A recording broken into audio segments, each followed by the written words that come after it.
Add those NS and A records to the zone file, increment your serial number. Those are the glue records. Then you restart bind, test, and fix any errors. So, this is right. All right, so here's my slides, and they're really cheesy because you should already know how to do everything. So, here's the assignment. You're going to partner with someone in the class. One of you is going to be a registrar, other one's going to be a lessee, or lease a subdomain from the other person. Okay.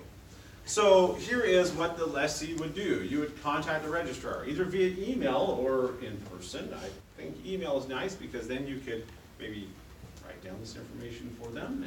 But anyway, you're going to give them, I'd like to lease this subdomain from you, games. If my partner's domain is horgoth.com, I'm going to lease the subdomain games. And here's my addresses, and my name server is going to be named ns1.games.horgoth.com. So by then, that's the information that the registrar needs in order to do this. Okay, the registrar says, okay, great, you can have it. I'll add the glue records tonight. So these are some old slides. I just used Curtis's because I didn't want to read them. But so I'm going to go into my zone file, empty. I'm going to, this is, who's doing this? Is this the registrar or is this the lessee doing this? It's the lessee, that's the name of the slides.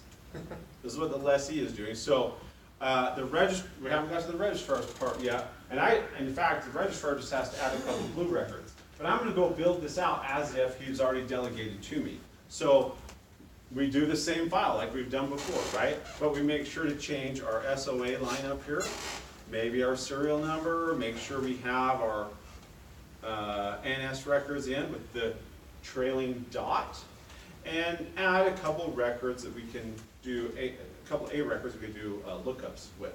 Always making sure to add NS1 and NS2. Are we going to want to put all of their servers, or just the NS1, NS2? Well, we're not talking about their side, we're talking about your side. These are all machines under your control. Yeah. Okay, so I go look at my syslog. Okay, did it start? Everything sending notifies.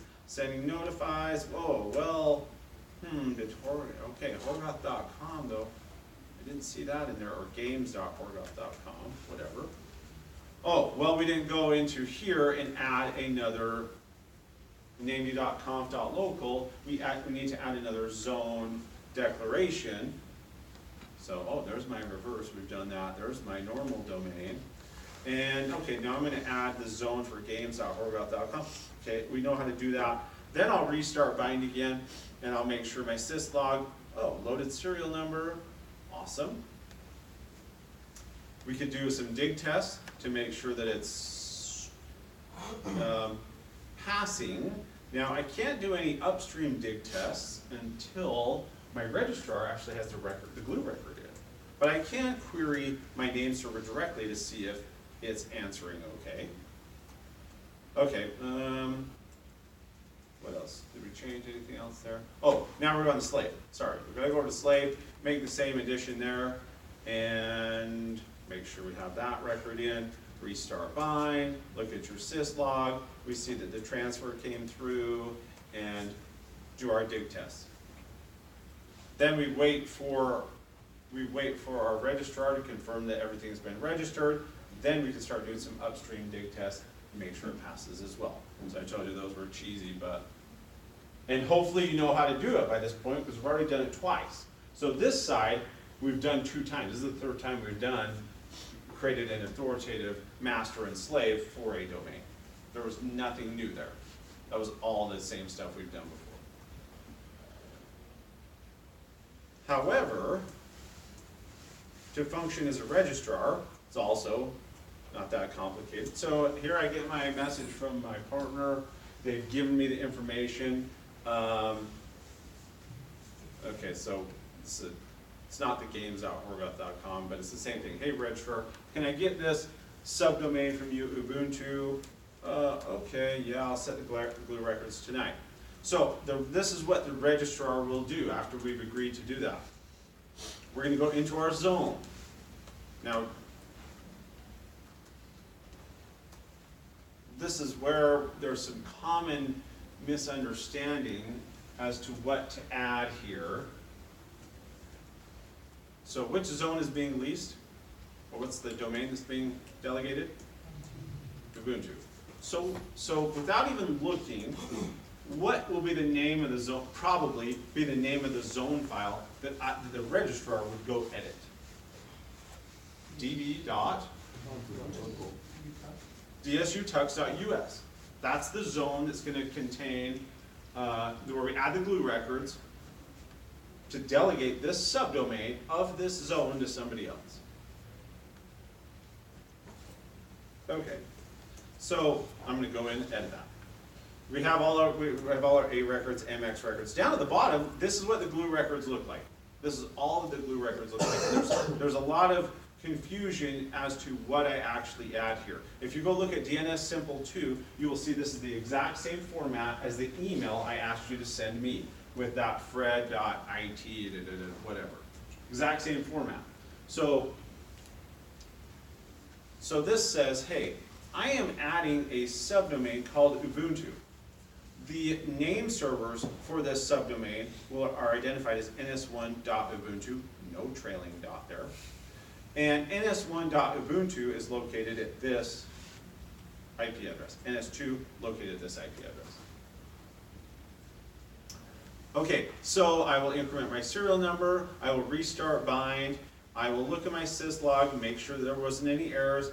I can do, this is a brand new dig test that we have not done before with one argument here at the end. So how do I know, as a registrar, make sure that I have set up my registrar portion okay?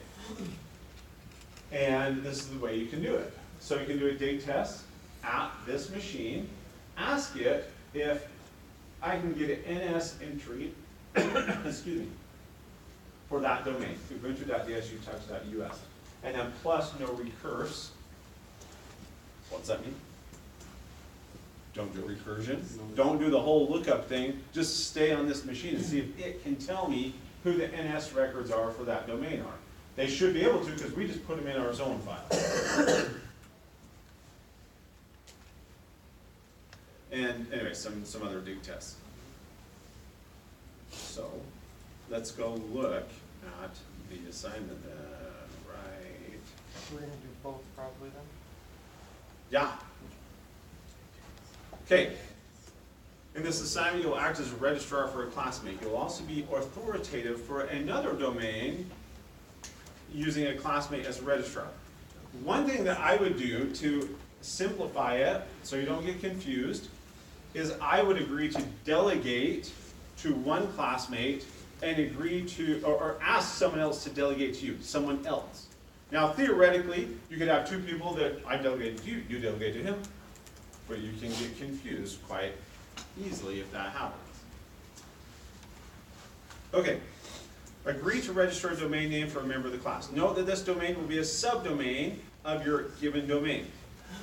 For example, if my peer has the domain horgoth.com, I may create a subdomain games.horgoth.com.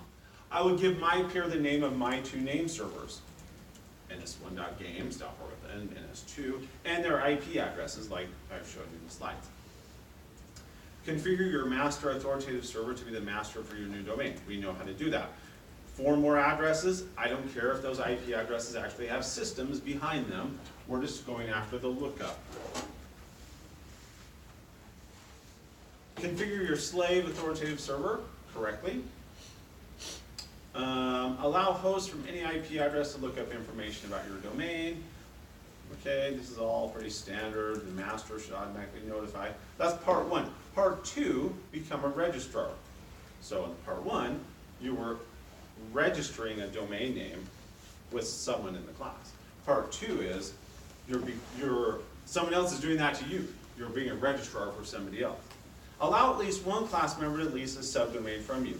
You might have a class or 5 class members that ask you to delegate to them. I think that's okay.